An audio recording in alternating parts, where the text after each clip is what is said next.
My name is Amata, and in this Red Gamer Tech video I am here with the usual selection of tech news. However, I do have one quick trip down console avenue before we call the video. So what do I have for you today? I unfortunately have some bad news regarding Spectre, Meltdown and Malware. Also have some news regarding Apple and how they're being investigated by the US government for the whole slowdown thing. Sapphire has upgraded the specs of a RX 550. And finally, the console segment is going to be about Xbox's hardware revenue and sales. So, let's start things out on a bit of a downer with Spectre and Meltdown. Unfortunately, this particular sentence is not going to be the first time that I've said Spectre and Meltdown and Malware in the same sentence. As you may recall, recently I discussed how there was fake Spectre and Meltdown patches circulating, which were in fact malware in disguise. But unfortunately, we now have some more fun and games thanks to these particular vulnerabilities. Now, the security company Throttling have found dozens of malware samples which are specifically designed to take advantage of the proof of concept code for both the Meltdown and Spectre vulnerabilities. The research team at AV Test, however, have discovered 119 malware samples between January 7th and January 22nd. Now, obviously, that doesn't mean that they're all out there and, you know, let's batten down the hatches, panic, running in the streets, but people are obviously trying to utilize these vulnerabilities in their malware. Now, Throttling have further said that the large majority of these samples all stemmed from the proof of concept code, which was actually released by security researchers in order to basically say, hey, these are the massive flaws that these processors have. You might want to get on that, guys. And these vulnerabilities aren't exactly anything new. Obviously, there's been a ton of issues surrounding the patches for Spectre and Meltdown. You may recall how recently I discussed how one was pulled from Windows 10 because it was actually causing more problems in the short term than was actually worth it for the long-term protection against Meltdown and Spectre. I do have a bit of a statement here from Andreas Marks, the CEO of AV Test, who spoke to Security Week, and he said, quote, most appear to be recompiled extended versions of the POCs, interestingly, for various platforms like Windows, Linux, and Mac OS. We also found the first JavaScript POC codes for web browsers like IE, Chrome, or Firefox in our database now. Now, as I said, do not, panic, because pretty much what they're saying here is, hey, we're aware of this, and they're also aware of the fact that malware is still in the research phase, quote unquote, and is currently still being worked on by whoever's doing it.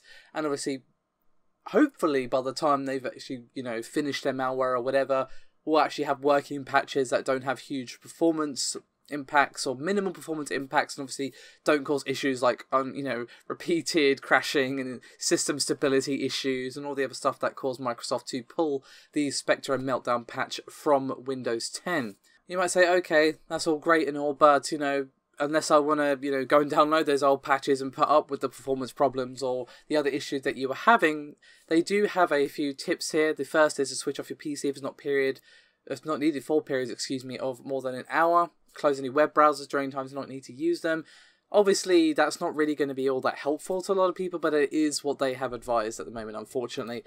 So, sucks, but it's not really surprising. We kind of knew that this was happening. This is why people have been scrambling to protect against these particular vulnerabilities.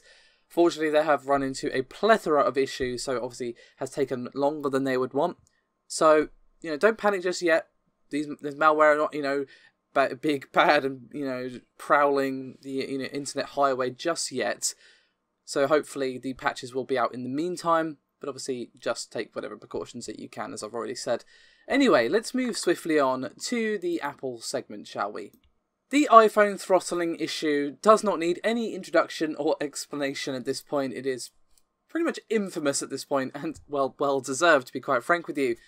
If you have somehow missed out on all the kerfuffle surrounding it, or if you just want a refresher, we have covered this multiple times, so go watch our videos on it if you want to refresh yourself on what's been going on. However, the latest update is that the Department of Justice and the Securities and Exchange Commission in the US have launched an investigation into if Apple violated security laws for the fact that they failed to disclose the update which caused the performance to be throttled on older iPhone processors. I got a bit of a statement here from an Apple spokesperson to Reuters, And they said, quote, "We have received questions from some government agencies and we are responding to them." And they added, "We have never and would never do anything intentionally to shorten the life of any Apple product or degrade the user experience to drive customer upgrades."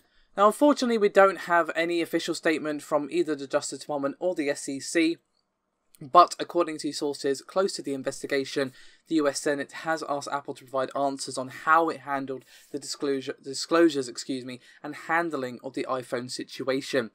So it's not just the situation itself, it's how they dealt with it and the disclosure and the visibility of the issue. And obviously that was one of the things that made the whole thing so bad, the fact that people's phones were being throttled, A, without any knowledge, and B, without any choice as well. Because, even when it came about, it took them a while to add the option to turn it off, because there's even someone I know personally in my real life who just wasn't being affected on their iPhone by these performance problems due to their battery, and yet they had no choice but to take their performance throttling anyway. And obviously until recently there was no option for her to opt out and just have a normal phone again. So that's also part of the issue, if you ask me. Obviously it may or may not come into their discussion, I don't know, but Apple could definitely be in some hot water there. If there's a list of people you don't want to annoy, and I'd say the US government is pretty damn high on that list. Now obviously they're not the only ones who are investigating Apple and the iPhone throttling. That we have cases in South Korea, China, EU, and I want to be more specific, we have France and Italy, and in those two cases specifically they are alleging, quote, "deception and planned obsolescence with usage of the updates," basically meaning they did this deliberately, or they ignored a problem and didn't give people the choice, or didn't make people aware because they knew, hey, this is going to push people to upgrade. And obviously planned obsolescence is not exactly a new accusation for Apple or even any tech company, to be honest with you, or even if it's not just tech, even if it's just a basic piece of kit. Like, people say, oh, things used to last so much longer back in the day. Is it planned obsolescence or what? Could be. It's hard to say, but they're definitely being accused of it, and they are being investigated by numerous governments on this. So Apple could definitely be in some seriously hot water, but of course we're going to have to wait and see, unfortunately, as to what happens there. However, let's move on to our final tech segment. Of course, we had the Xbox segment after that, but the next thing on our list is Sapphire. Basically, the TLDR of all of this is that Sapphire have tweaked the specifications of the Sapphire Pulse Radeon RX 550 graphics cards to raise the number of stream processors from the usual 512 to 640. But wait, there's more! Inside the newer Radeon RX 550 640 stream processor variant is the Polaris 21 Silicon, which basically means 2 additional compute units, so 10 versus 8, on the GPU core.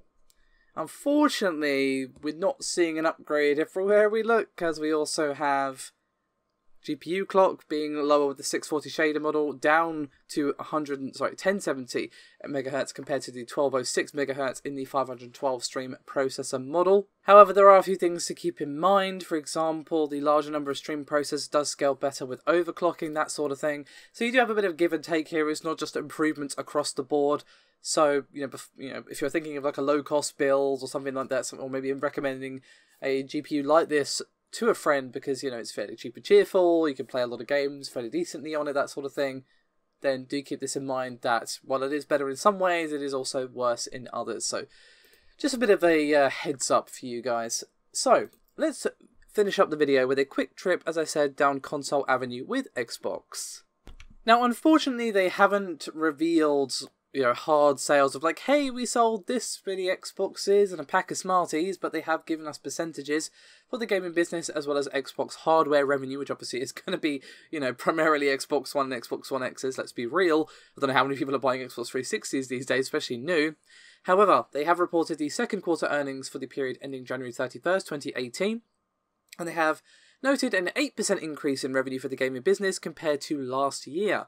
Now, the more personal computing sector, which is actually the fancy schmancy name for the segment that does hold the Xbox business, did report a $12.2 billion in earnings, up 2% year over year. So pretty damn impressive.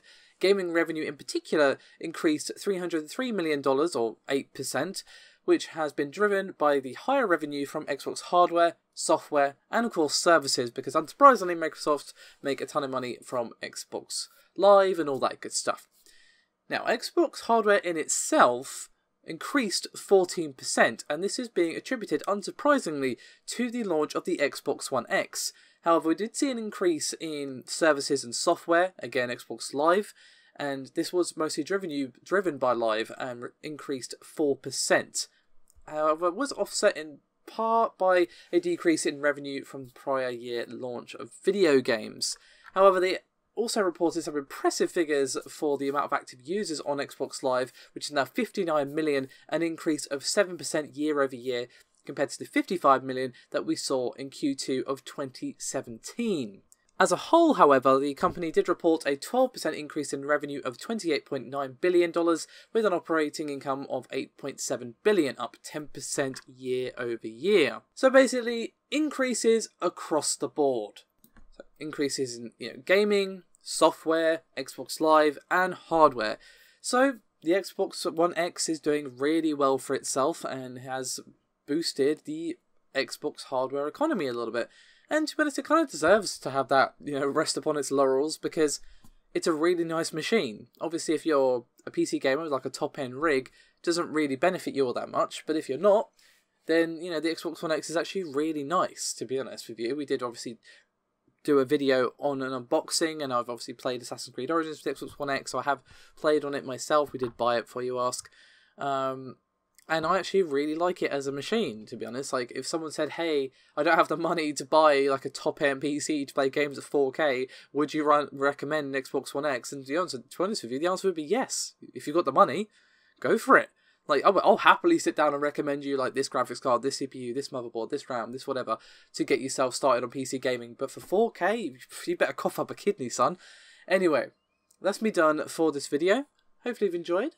Paul will be back soon, I'm sure. He's slowly recovering from his man flu. But thanks again. Bye-bye.